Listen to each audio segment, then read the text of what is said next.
I am back here to finish up the coverage of the Trick or Treat comics that are available to you. The last issue of Trick or Treat Days of the Dead, issue number 4. Let's go through it.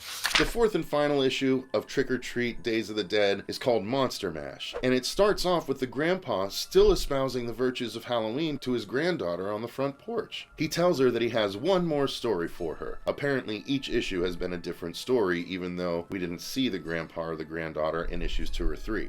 This story starts off with two kids named James and Rory who are being scolded by the town reverend and sheriff for causing mischief and vandalism on Halloween. James is sorry, Rory is not, and gets hit by the priest, who it turns out is Rory's father. Suddenly, the streetlight goes out and monsters of all types surround them all and attack. They spot the kids and start menacingly towards them. Rory tells James to put his mask back on, and when they do, the monsters back off. Then, something like death arrives and all goes black. Then they wake up in the forest where all the monsters are partying together. James wants to run, but Rory convinces him to stay and party with them, since it's their last Halloween to go trick-or-treating together before they age out of it. They end up staying and soon get to watch as Sam performs some kind of ritual with candy and a monster's spirit. The monsters then all head to town and cause havoc on Halloween, so Rory and James join them, giving candy to kids, raising the dead, and more. Soon, James notices that he and Rory are starting to change physically,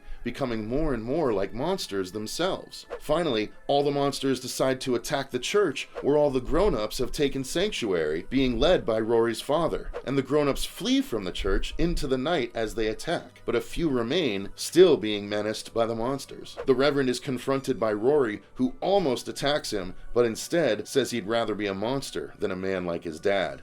As the midnight bell chimes, the monsters retreat back to wherever they came from, and James pulls off his costume. Rory, however, has completed his transformation into full monster, and he says goodbye to James before embracing death. Then he flies away with his new wings. Grandpa finishes his story, and his granddaughter says she's no longer scared. She goes to get dressed up, then goes to trick-or-treat after he says goodbye and hugs her before joining her friends. Once alone, the old man, who it turns out is James, looks up and sees a familiar figure flying above him before death appears right in front of him. James embraces it, wishing his old friend a happy Halloween.